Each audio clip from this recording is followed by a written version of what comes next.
আসসালামু আলাইকুম। আশা করি সবাই ভালো আছেন আর আমিও ভালো আছি। আজকের রেসিপি হলো গরুর মাংসের আচার। গরুর মাংস আমি ব্লেন্ডারে গুঁড়ো করে নিয়েছি। আর গরুর মাংসটা আমি রান্না করতে চাই না অনেক সময়। আমার অনেক অ্যালার্জি, যারা আমার ভিডিও দেখেন তারা আমার হাত দেখে বলতে পারবেন আমার অনেক স্পট আছে, কালো দাগ। মানে এটা কোনো গাও না বা কোনো বড় ধরনের কোনো কিছু না, কিন্তু অ্যালার্জি জাতের খাবার খেলে আমার এরকম শরীর ফুলে যায়, দাগ কালো, শরীরটা কালো কালো হয়ে যায়। তাই আমি একটু অ্যাভয়েড করে চলি, গরুর মাংস হোক বা অ্যালার্জি জাতীয় খাবার হোক। তো যাই হোক, আজকে বাচ্চাদের জন্য বড় ছেলে বলতেছে আম্মু একটু গরুর মাংস আচার বানায় দাও, তাই বাচ্চার জন্য বানাইতেছি, সাথে থাকেন। এই তো আমি অনেকখানি সরষের তেল দিয়ে নিছি। এখন এই যে রসুন ছিলা, বড় হলে টুকরো করে নেবেন আর ছোট হলে ছোট রাখবেন। আমি রসুনগুলো ভেজে দিব। সাথে আমি যে এখানে আছে শুকনো মরিচ আর তেজপাতা, এখানে আছে একটা কালো এই যে স্টার মশলা, কালো এলাচ, লং, দারচিনি। এটি আমি হালকা করে ভেজে নিব। যেহেতু মাংসটা দিলে পানি ছেড়ে দিব, ভাজা হবে না, তাই আমি আগেই ভেজে নিতেছি। আর অবশ্যই আচারটা মানে আপনি নর্মাল ফ্রিজে 6 মাস পর্যন্ত রাখতে পারবেন। আর অবশ্যই আচারটা সরষের তেল দিয়ে বানানোর চেষ্টা করবেন।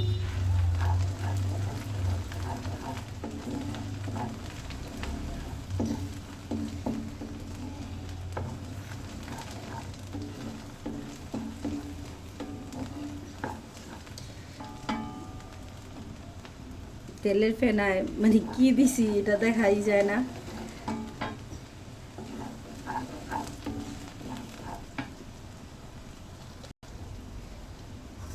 এই তো ভাজা হয়ে গেছে। এখন মশলা সহ করে আমি রসুনগুলো উঠে রাখবো।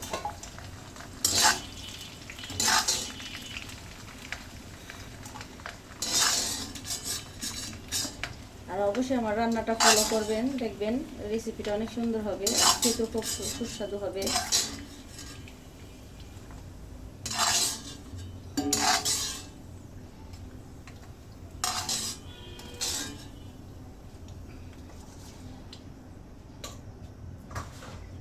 আমি এখন দিয়ে দেবো যে গরুর মাংস ফেটে রাখছি।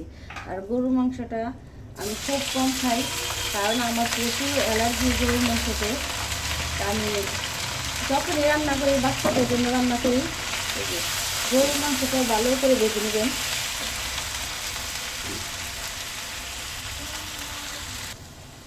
আর অবশ্যই দেখছেন গরুর মাংসটা আমি কীভাবে নিছি। মানে ইচ্ছে করলে আপনি একটু বড় করতে পারবেন, কিন্তু বড় আচারটা অনেক মজা হয় না। এই যে এরকম ব্লেন্ডারে একদম ছোট করে নেবেন। ছোট করে নিয়ে এরকম সর্ষের তেল, অবশ্যই সর্ষের তেল দিবেন। সর্ষের তেল এরকম ভালো করে ভেজে নেবেন।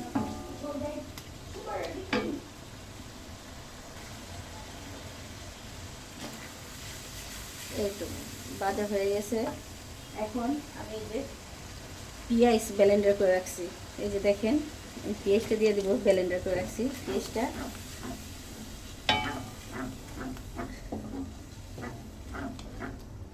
যে পুরোটাই দিয়ে দিব। এত সুন্দর করে রান্না করি, অথচ আফসোস নিজে খাইতে পারি না। যাক, আমার সন্তানরে স্বামীরে খাওয়াইলে আমার কাছে ভালো লাগে।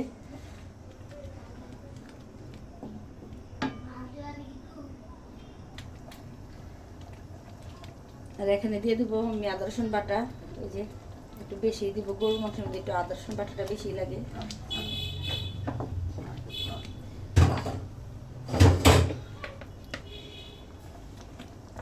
স্বাদ মতো লবণ দিয়ে দিব।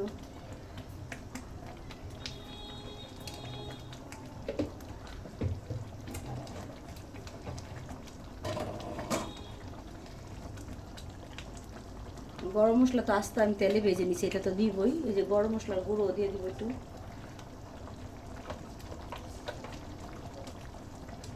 জিরের গুঁড়ো, হালকা হলুদ দিব। মরিচে তো শুকনো মরিচ আমি তেলে ভেজে নিয়েছি, দেখছেন। এই যে তো একটু শুকনো মরিচ দিয়ে দিব। এখানে আছে ধনিয়ার গুঁড়ো,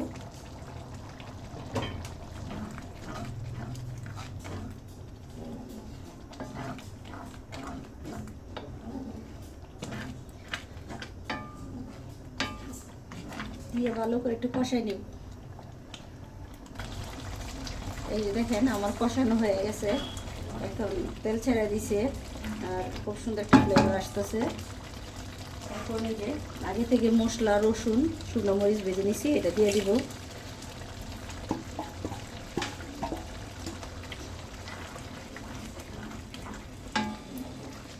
এটা দিয়ে আর একটু ভালো করে কষাবো। এখানে পানি দিব না, যেহেতু পেঁয়াজটার ভিতরে পানি ছিল।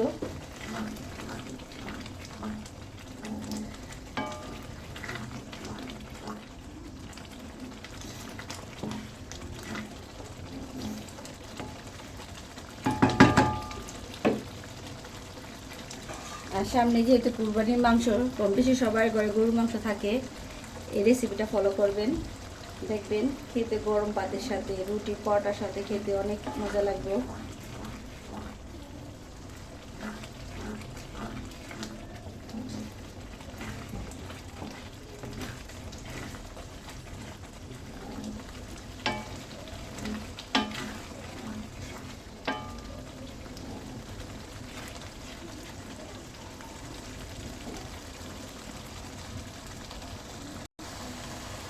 এই যে দেখেন আমার কষানো শেষ, আর অনেক সুন্দর হয়ে গেছে, রসুনটাও সিদ্ধ হয়ে গেছে, সব কিছু এভরিথিং সব সুন্দর হয়ে গেছে।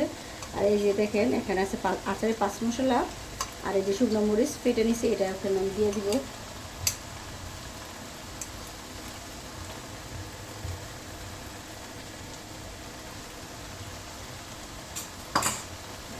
একটু আবারও ভালো করে নাড়া দিয়ে দিব।